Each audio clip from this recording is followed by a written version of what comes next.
안녕하세요. 저는 평화로운 일상을 보내고 있는 64세 여성입니다. 여러분들은 제 이야기에 큰 감흥이 일어나지 않을 수도 있겠지만 저는 큰 기적이라 생각되는 일을 겪었습니다. 이런 제 사연을 통해 힘든 삶을 살고 계신 분들이 희망을 잃지 않고 사셨으면 해서 사연 보내봅니다. 저는 20대 초반에 집안에서 맺어준 사람과 결혼하였습니다. 시댁 어른들께서는 하루빨리 손자를 보고 싶어 하셨고 남편도 아들을 원했어요. 그러나 쉽사리 좋은 소식은 찾아오지 않았습니다. 도무지 임신하지 않으니 시어머니께서는 많은 구박을 하셨죠. 도대체가 말이야. 남들 다 아는 임신을 왜 너만 못하냐고. 결혼한 지가 언젠데 지금까지 이러고 있는지 모르겠다 아주. 도대체 그깟 임신이 뭐가 어렵다고 노력까지 해야 하는지. 어휴. 내 팔자야. 며느리 하나 잘못 들여서 이게 뭔 고생이야. 다른 여자 같았으면 진작 임신해서 떡하니 손주 안겨줬겠구만. 하루가 멀다 하고 이어지는 구박과 눈치에 자존감은 늘 바닥을 쳤고 임신이 잘 안 되는 상황에 자신을 많이 자책하며 지냈습니다. 남편도 그런 저를 못마땅해 했죠. 아이 못 가지는 여자가 있다더니만 당신이 혹시 그런 거 아니야? 그럼 내가 불임이라도 된다는 말이에요? 그러지 않고서야 지금껏 소식 없는 게 말이나 돼? 노력하는 것도 한두 번이고 빨리 대를 이어야 하는데 부모님 볼 면도 안 서는구먼. 저는 이 집에 시집와서 3년 동안 구박덩어리 신세였습니다. 항상 갖은 구박을 받으며 살아왔기 때문에 이러한 삶이 당연하다고 생각했어요. 거기다 임신까지 못하는 처지라서 시댁 사람 모두에게 눈엣 가시 같은 존재였습니다. 남편까지 합세했다면 말 다 했죠. 이 낯선 곳에 시집와서 그저 믿을 사람이라곤 남편밖에 없는데 그런 남편도 내 편이 아니니 어디 하나 믿을 곳 없이 늘 혼자 이겨내야 했죠. 하지만 이러한 상황에서 저조차도 저 자신이 싫어지더군요. 그러던 차에 남편이 어떤 젊은 여자를 데리고 집에 들어왔습니다. 당신 옆에 이 여자는 누구예요? 난 당신한테 할 말 없으니까 이 사람에 대해서 궁금해하거든 어머니께 여쭤봐. 자, 우리는 들어갑시다. 짐도 풀 겸 이제부터 지낼 곳을 살펴봐야지. 어딜 들어가요? 거긴 우리 방이잖아요. 남편의 팔을 붙잡으며 들어가는 것을 말리자 소리를 듣고 나온 시어머니께서 제 옷을 마당에 던지며 한 소리셨습니다. 어디서 재수없게 여자가 소리를 질러? 당장 내 짐 가지고 썩 꺼지거라. 어머니, 그게 무슨 말씀이세요? 갑자기 왜? 갑자기라니. 그럼 애도 못 낳는 너를 평생 이 집에 둬야겠느냐? 더 늦기 전에 얼른 너 내쫓고 내 아들 새장가 드려야겠으니까 잠만 말고 네 집으로 꺼져. 티 하나 못 있는 게 누구 인생을 망치려고. 어머니 잘못했어요. 제발 쫓아내지만 마세요. 이대로 쫓겨나면 제가 어디로 가요? 오염이 제가 조강지처이고 이 집 사람인데 죽어도 여기서 죽어야죠. 이거 말하는 거 봐라. 내가 왜 이 집 귀신이야? 애도 하나 못 낳는 게 어디로 엉겨붙으려 들어. 더 이상 내 걸 보고 싶지 않으니 얼른 썩 나가라니까. 제발 쫓아내지 말라는 간곡한 제 부탁에도 시어머니는 저를 문 밖으로 밀쳐내셨습니다. 한순간에 집에서 쫓겨난 저는 울고불고 문에 매달리며 남편과 어머니를 불렀지만 그 누구도 문을 열어주지 않았어요. 쫓겨난 마당에 어디로 가야 할지도 몰랐고 결혼하고 나서 친정에 잘 못 갔는데 돌아가는 것도 마음이 참 어려웠습니다. 한참을 고민하다 추위에 벌벌 떨며 결국 친정문을 두드렸어요. 문을 열고 나오신 엄마는 제 몰골을 보고 많이 놀라셨습니다. 아이를 낳지 못해 시댁에서 쫓겨났다는 말에 친정 가족들 모두 속상해하면서도 저를 어찌하면 좋을지 곤란해하더군요. 아버지는 쫓겨난 딸이 창피하니 밖에 돌아다니지 말고 집에만 있으라고 했죠. 그러다 며칠 후 엄마께서 진지한 표정으로 제게 말씀하셨습니다. 비록 한번 결혼해서 실패했지만 그래도 내 나이가 젊잖아. 둘 사이에 애도 없었으니까 다시 시작해도 되지 않겠어? 그 말은 또 시집가란 소리야? 애 못 낳아서 쫓겨난 마당에 누가 이런 나랑 결혼하고 싶어 하겠어. 누구든 없겠어? 찾자고 마음 먹으면 내 짝될 사람 얼마든지 있지. 그리고 원래 임신이란 게 쫓기듯이 준비하면 잘 들어서지도 않는 법이야. 그냥 인생 경험했다고 생각하고 좋은 사람 만나서 다시 시작하자. 엄마가 주변에서 선자리 좀 알아볼 테니까. 알겠지? 그래도 난 아직... 어이구 이거사. 네 아버지 좀 봐. 시집간 딸 쫓겨나 다시 왔다고 얼마나 꼴보기 싫어하냐? 너 계속 이러고 집에 있다간 네 아버지가 더 엄한 놈한테 팔아버릴지도 몰라. 그러니까 그냥 엄마가 하란 대로 해. 저는 엄마의 설득에 못 이겨 어쩔 수 없이 재혼 생각을 해보겠다고 했습니다. 엄마는 주변 아는 지인들에게 재혼 자리 놔달라고 하셨고 어느 날 엄마와 친한 친구분께서 전화를 주시며 괜찮은 사람을 소개해준다고 하셨습니다. 엄마는 잘 됐다며 좋아하셨지만 잠시 후 이야기를 더 듣던 엄마의 표정이 확 굳어지더니 힘없이 알겠다고 하고 끊으셨어요. 그리고 제게 와서 좋지 않은 표정으로 선자리 소식을 알리셨습니다. 전 그런 엄마의 표정이 이상하여 무슨 일인지 물어봤어요. 엄마 친구한테 전화 왔는데 괜찮은 사람 하나 있다고 하더라. 조만간 자리 만들어 볼 테니까 그런 줄 알아. 엄마, 그런데 표정이 왜 안 좋아? 뭐 문제라도 있는 사람처럼? 통화할 때 괜찮은 사람 있다고 좋아하더니 지금은 표정이 안 좋네? 그게... 그래. 어차피 너도 알게 될 텐데 뭐 너한테 숨긴다고 뭐가 달라지겠니? 엄마랑 오랜 친구인 아줌마 알지? 그럼 부잣집에 시집 잘 갔다고 엄마가 되게 부러워했잖아. 그래. 그 친구가 알아봐준 사람인데 돈도 많고 부자래. 그런데 그 남자 밑으로 자식 둘이 딸려있다고 하더구나. 처음에 부잣집 남자라고 해서 뭐가 아쉬워 우리 딸하고 재혼하려 그러나 했더니 글쎄 자식이 있다고 하네. 엄마, 그게 무슨 상관이야. 난 괜찮아. 새장가 드는 사람도 아니고 새로 재혼하는 처지잖아. 아무리 그래도 너랑 같니? 결혼했어도 넌 아이 한번 낳지 않은 처지인데 그 남자는 아이가 둘이나 딸렸다고 하니 기분이 영 그렇네. 그래도 뭐 어쩌겠어. 내가 딱히 내세울 조건은 아니잖아. 그래. 그건 또 그렇다만 그래도 엄마 마음이 편치 않아. 하지만 엄마 친구가 사람 보는 눈은 좋으니까 한번 만나보기만 해라.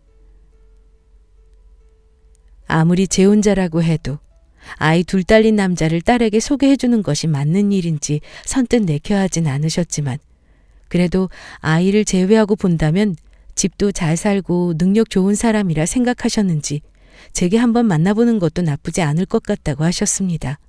저는 엄마의 말을 듣고 그 남자를 만나게 되었죠. 그런데 별 기대 없이 만나게 된 그 남자는 생각보다 정말 괜찮은 사람이었습니다. 전 남편과는 전혀 다르게 매우 다정다감한 성격이었죠. 그리고 그 남자도 저를 처음 보자마자 마음에 들었다고 했습니다. 몇 번 더 서로 호감을 느끼고 만남을 이어오다 남자는 제게 재혼하자고 했습니다. 그리고 덧붙여 전처 이야기를 꺼냈고요.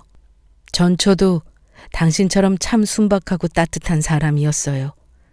이란성 쌍둥이를 임신하고 출산할 때 몸이 약했던 아내는 이어서 둘째를 낳다가 그만 하늘로 가버렸죠. 그 뒤로 아이들은 따로 돌봄 아주머니가 봐주시는데 엄마께서 젊은 나이에 남자 혼자 아이들 키우기 어렵다고 자꾸 재혼하라고 하셨거든요. 그런데 이렇게 당신을 만나게 돼서 참 다행이라고 생각이 들어요. 아마 다른 사람이라면 재혼 생각 못했을 겁니다. 당신이기 때문에 다시 생각할 수 있었고요. 그래서 하는 말인데 우리 서로 그만 고민하고 결혼합시다. 하루빨리 당신과 안정적인 가정을 이루고 싶어요. 우리들이 서로 보듬으며 잘 살아봅시다. 호감이 없진 않았지만 전처 이야기까지 듣고 나니 이 사람에게 제가 특별해진 기분이 들었습니다. 속에 있는 말들을 주고받기 시작하니 서로의 상처를 알아주고 보듬어가는 게 어렵지 않더군요. 그렇게 저는 이 남자와 재혼하게 되었습니다. 그리고 남편의 아이들을 처음 보게 되었어요. 둘 다 아직 어린 아기들이었고 결혼하자마자 초보 엄마가 된 저는 최선을 다해 아이들을 돌보며 남편 내조에 힘썼습니다.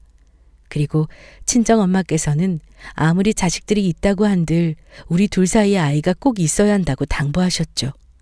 남편도 이 말을 동의했고 우리들은 서로 노력하여 임신 계획도 세웠습니다. 그러나 좀처럼 아이는 찾아오지 않았죠. 이상함을 느낀 저는 남편 몰래 병원을 찾아가 검사를 하게 되었고 의사에게 불임이라는 진단을 받았습니다. 이날 남편을 붙잡고 얼마나 서럽게 울었는지 모릅니다.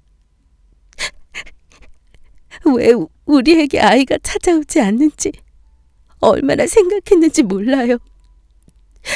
그런데 내가 불임이라서 그런 거였어요. 난 그것도 모르고 당신과 날 닮은 아이를 얼마나 기다렸는지.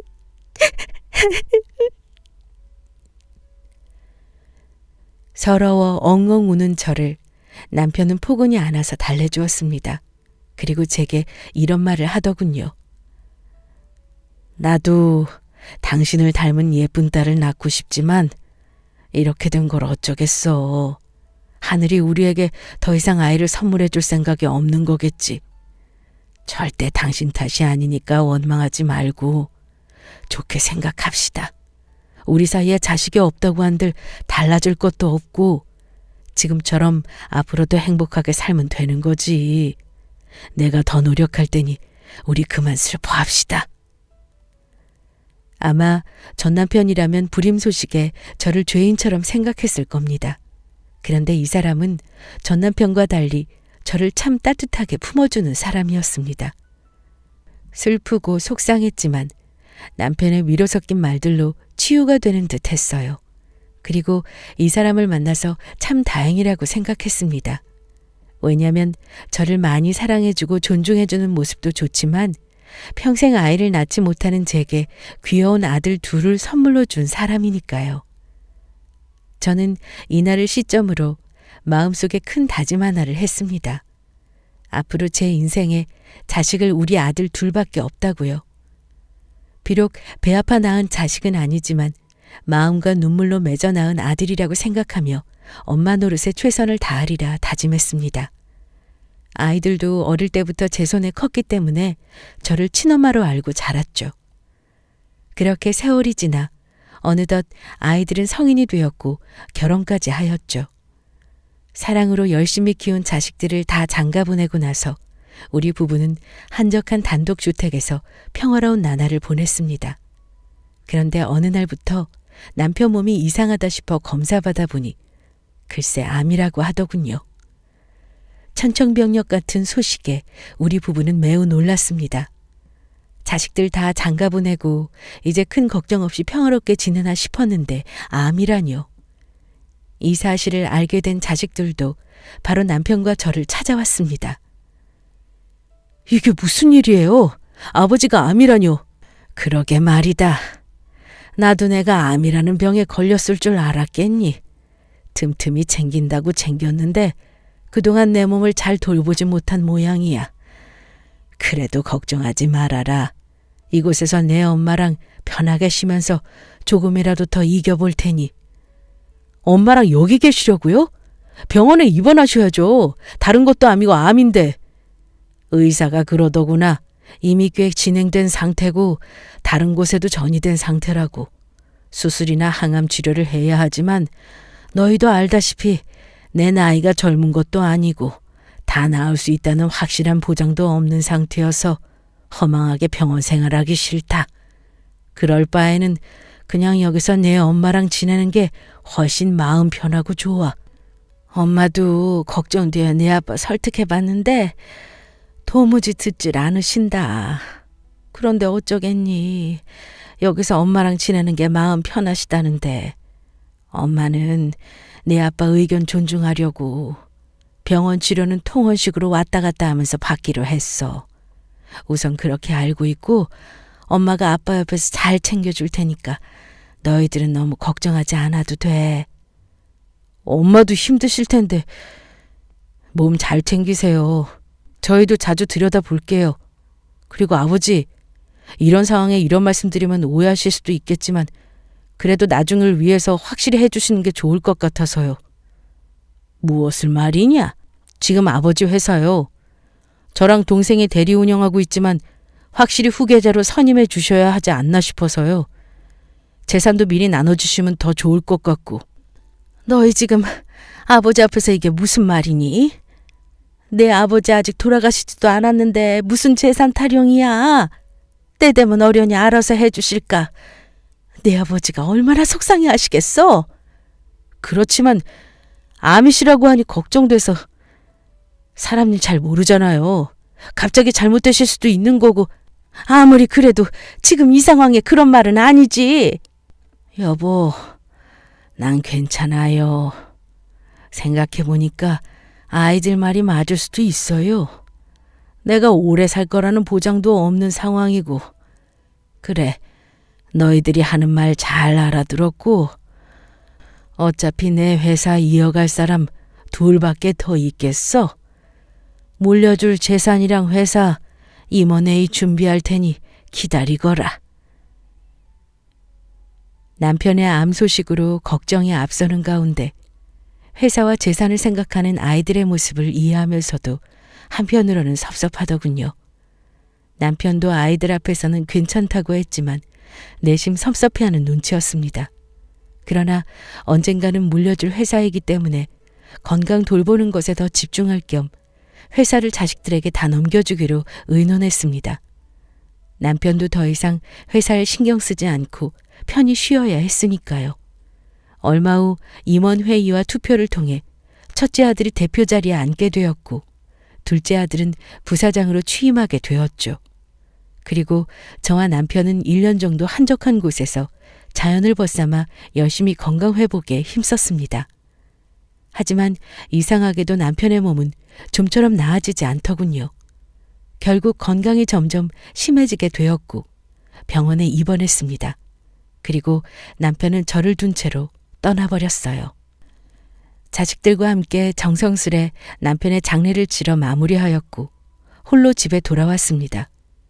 그리고 더 이상 옆에 없는 남편의 빈자리가 더 크게 느껴졌어요. 하지만 먼저 떠나간 남편이 힘들어하는 제 모습을 본다면 마음 아파할 거라 생각되어 조금씩 기운을 냈습니다. 그렇게 점차 나아갈 무렵 누군가가 저를 찾아왔습니다. 누구시죠? 부동산에서 왔어요. 몇 번 연락드렸는데 바쁘신지 전화를 받지 않으시더라고요. 부동산이요? 어머, 김 사장님, 우리 집은 어쩐 일로... 네? 어쩐 일이긴요. 아드님이 집 땅 내놓으셨잖아요. 그래서 마침 여기 보고 싶다는 분 계셔서 모셔왔어요. 네? 그게 무슨 말씀이에요? 우리 아들이 집을 내놓다니요? 아니, 아드님께 이야기 못 들으셨어요? 저는 당연히 사모님도 아시는 줄 알고. 얼마 전에 큰아드님 쪽으로 연락이 왔어요. 여기 땅 전부 내놓겠다고요. 그래서 저는 사모님이 큰아드님 댁으로 들어가시는 줄 알았죠. 사장님도 그렇게 가시고 혼자시니까. 우리 아들이 이 땅을 내놓겠다 했다고요? 전 아들에게 들은 말이 없어요. 뭔가 착오가 있었던 모양인데 죄송하지만 우리 아들과 이야기하고 다시 연락드릴 테니 오늘은 이만 돌아가 주세요. 일단 부동산 사장님을 도로 보내고 상황이 어떻게 돌아가는 건가 궁금하여 아들에게 전화했습니다. 그러자 아들은 마침 드릴 말씀도 있다고 하며 집에 들르겠다고 했어요. 저녁 시간이 되니 큰아들이 집에 찾아왔습니다. 저는 오랜만에 함께 저녁이나 먹을까 싶어 자식들이 좋아하는 음식을 준비했습니다. 어서 와. 오느라 고생했다. 막내는 같이 오는 거 아니었어? 요즘 아주 바쁘니? 회사 일이 많은지 너희 둘 다 통 연락도 없고 얼굴도 안 비추고 말이야. 참 배고프지? 오랜만에 같이 저녁 먹으려고 좋아하는 걸로 준비했어. 막내도 같이 먹으면 좋을 텐데 아쉽네. 오늘은 우리 둘이라도 먹자. 얼른 앉아. 아니요. 바빠서 필요한 말씀만 드리고 가려고요. 응? 그렇게 바쁘니? 그래도 그렇지. 오랜만에 보는 얼굴인데 저녁이라도 먹고 가지 그래. 생각 없다니까요? 그나저나 오늘 부동산에서 이야기 들으셨죠? 집 땅 내놓은 거. 안 그래도 그러더라. 정말 내가 집 땅 내놓겠다고 했니? 너 혹시 엄마 혼자 여기서 지내는 거 걱정되어 그래? 그래서 이참에 같이 모시고 살고 싶은 거야? 그런 거라면 엄마는 괜찮아. 내 아빠 없어서 혼자 적적하기도 한데 그래도 여기 곳곳에 내 아빠 흔적들이 있어서 엄마는 좋아. 정 걱정되면 연락 자주 하고 얼굴이나 좀 보여줘. 내 새끼들 얼굴 다 잊어버리겠다. 아니요. 뭔가 착각하신 모양인데 모실 생각 없습니다. 엄연히 따지면 제가 모실 이유 없죠. 뭐? 너 지금 뭐라고 한 거니? 모실 이유가 없다니. 아니, 너한테 모시라고 이야기한 건 아니지만 그렇게 이야기하니까 엄마가 당황스럽다. 혹시 무슨 일 있니? 그러고 보니 얼굴이 안 좋은 것 같네. 무슨 일 있는 거 맞는 거야? 그래서 이래? 왜요? 아버지 대신 대표 자리에 앉은 제가 회사 운영 잘하지 못할까 봐 걱정돼요 그러세요? 그런 거라면 걱정하지 마세요. 충분히 잘하고 있으니까. 아니, 너 아까부터 왜 그래? 걱정되어 묻는 엄마한테 비뚤게 말하고. 자꾸 그러니까 정말 무슨 일 있는 건지 더 걱정되잖아. 그러지 말고 왜 이런지 솔직하게 말해봐. 엄마가 다 들어줄게. 도움되는 거라면 도움도 주고. 의논할 사항 없습니다. 다시 돌아가서 이 집 땅은 우리 아버지 땅이니 자식인 제가 얼마든지 처분할 수 있어요. 그래서 부동산에 내놓았습니다. 더 이상 제가 이 땅을 관리할 필요도 없고 차라리 땅 내놓고 받은 돈으로 용돈거리나 할 생각이에요. 그게 무슨... 그럼 난 이 땅을 팔면 엄마는 어쩌라고? 엄마요? 누가 제 엄마죠? 뭐? 당신 내 엄마 아니잖아요. 그저 보모였지. 아니 너 지금 무슨 소리라는 거니? 보모라니. 설마 너 알고 있었던 거야? 아니 언제부터 알았니? 대체 그걸 어떻게... 혹시 막내도 이 사실을 알고 있니? 네, 아버지 돌아가시기 전에 알았어요. 병실에서 아버지랑 이야기하는 거 들었거든요. 근데 뭐 어느 정도 예감은 했습니다. 전혀 닮은 구석이 없어서. 그때 아버지와 나누는 이야기를 듣고 나니 이해되더군요. 당신은 역시 내 친엄마가 아니란 것을. 그래, 너희한테 미리 이야기하지 못한 건 정말 미안해. 너희들이 받을 충격이 두려워서 나중에 말한다는 것이 자꾸만 미뤄졌어. 그리고 어차피 너희들 어릴 때 재혼한 거라 괜찮을 거로 생각했나 봐. 하지만 배 아파 낳은 자식은 아니어도 엄만 너희들을 친자식이 아니라고 생각한 적 단 한 번도 없어. 마음으로 낳아 기른 소중한 내 자식들이었으니까. 당신이 우리를 어떻게 생각했던 건 관심 없습니다. 진상은 친엄마가 아니라는 거 아닌가? 그러니까 우린 친엄마도 아닌 당신을 모실 이유 없고 아버지의 땅에서 지내게 할 의무도 없죠. 조만간 여기 정리할 테니 알아서 짐 정리하고 나가주세요. 이 바닥에 소문나면 곤란하니까 조용히 나가시는 게 좋을 거예요. 그래도 보모 노릇 해주신 값은 챙겨드릴 테니까 걱정 마시고요. 아들은 이 말을 끝으로 집을 나가버렸습니다. 저는 아들이 나간 문만 멍하니 바라보았고요. 늘 친엄마가 아니라는 사실을 말하지 못해 마음이 걸렸지만 정작 친자식이 아니라고 생각해 본 적이 없어서 나중에 아이들이 이 사실을 알게 된다 해도 괜찮을 거로 생각했죠. 하지만 제 예상과는 너무나 달랐습니다. 친엄마가 아니란 사실에 아들은 저를 보모 취급하며 헌시짝 버리듯 버려버렸으니까요. 아들이 떠나간 후 그렇게 저는 그 집에서 쫓겨나듯이 버림받았습니다. 제가 가지고 있는 돈을 모두 예전에 아들이 관리 명목으로 가져갔기 때문에 정말 땡전 한 푼 없이 길거리에 나앉았죠. 이런 제 사정을 딱하게 생각한 부동산 사장님께서 아는 지인의 도움으로 작은 고시원 방 하나를 빌려주셨습니다. 당분간 이곳에서 지내라고 하시면서요. 다행히 몸은 쉴 곳은 생겼지만 이게 다 무슨 소용이겠습니까? 친아들처럼 키운 아이들에게 버림받았다는 사실은 변하지 않았죠. 저는 모든 것이 괴로워 밥을 잘 먹지도 쉽게 잠들지도 못하며 그저 이렇게 지내다 죽기를 바랬습니다. 차라리 죽어서 남편 곁으로 가는 게 훨씬 나을지도 모른다고 생각했어요. 그러던 찰나에 부동산 김 사장님이 누군가와 함께 저를 찾아왔습니다. 그리고 남편 이야기를 꺼내며 제게 편지 하나를 건네주더군요. 이게 뭔가요, 김 사장님? 사모님, 이건 사장님께서 돌아가시기 전에 남긴 편지세요. 그리고 1년 전에 제게 따로 부탁해 놓으신 게 있습니다. 본인이 암에 걸려 언제 돌아갈지 모르니 아내를 잘 부탁한다며. 실은 제가 예전에 사장님을 모시며 일한 적이 있습니다. 그러다 나중에는 큰아드님의 텃세에 못 버텨 쫓겨나게 됐지만 이런 저를 불쌍히 생각한 사장님께서 제게 부동산을 위임하셨어요. 그래서 제가 사장님 땅과 건물을 대리 관리했었죠. 사장님은 모르시겠지만 사장님과 제 인연이 꽤 깁니다. 그래서 저도 사장님과 생각이 같아요. 돈 욕심 많은 첫째와 막내 아들들이 혹시나 사부님께 해코지는 하지 않을까 노심초사했는데 이걸 사장님도 느끼신 건지 제게 따로 부탁하시더군요. 그리고 옆에 이 사람은 사장님께서 따로 조치해 놓으신 변호사입니다. 현재 회사 관련 일도 맡고 계시고요. 이분께서 앞으로 사모님을 많이 도와주실 거예요. 저는 김 사장님의 말씀을 들은 후 눈물을 머금은 채 덜덜 떨리는 손으로 한 글자 한 글자씩 편지를 읽어 내려갔습니다.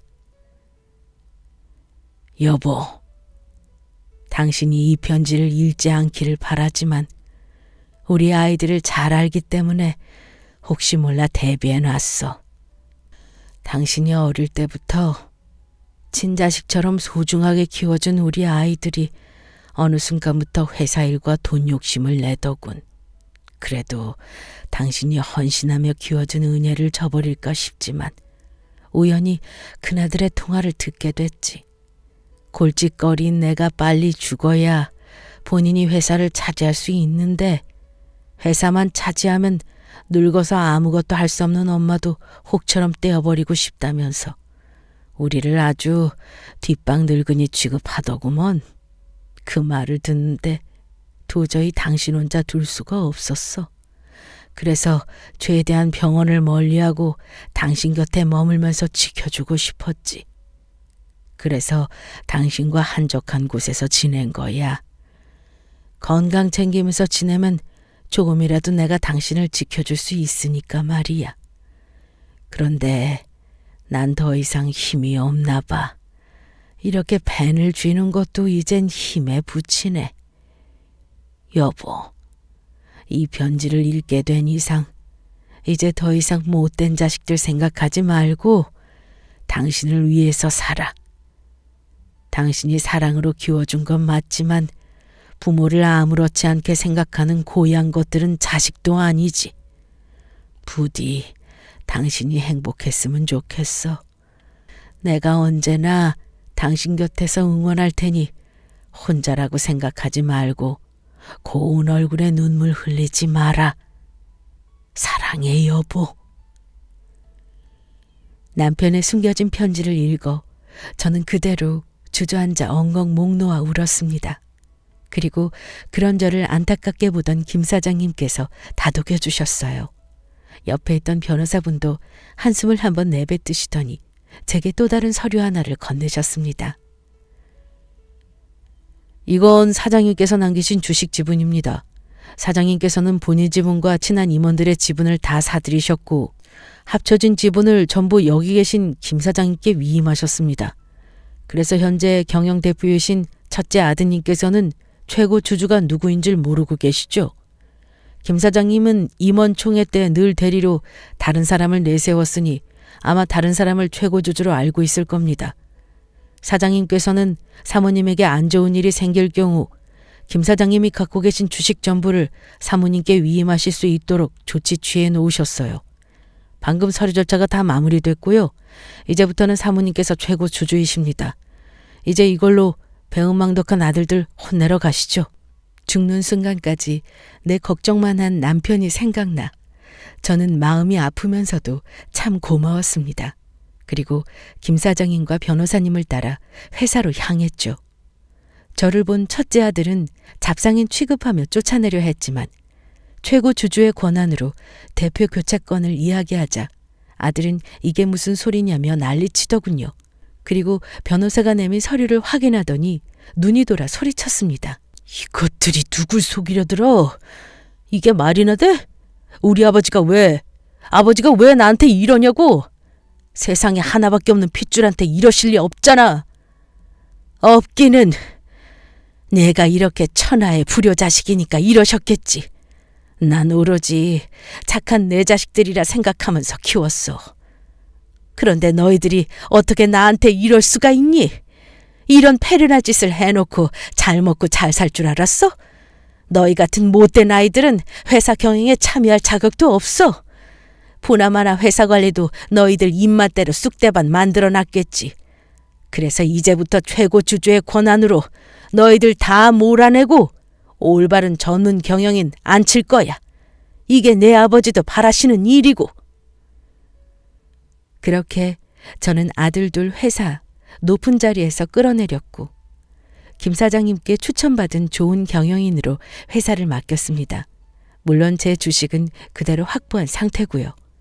마음 같아서는 아들들을 회사에서 아예 쫓아내고 싶지만 부모의 마음이 뭔지 마음으로 낳았어도 제 자식인 건 변하지 않았죠.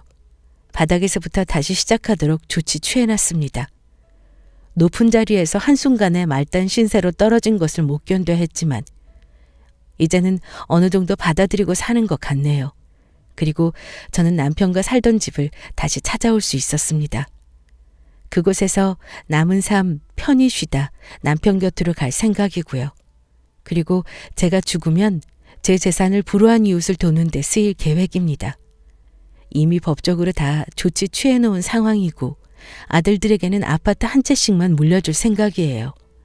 우리 아이들은 이번 기회를 통해 잊지 못할 교훈을 느꼈을 겁니다. 그럼 지금까지 긴 사연 들어주셔서 감사하고 모두 행복하고 건강한 삶 되세요.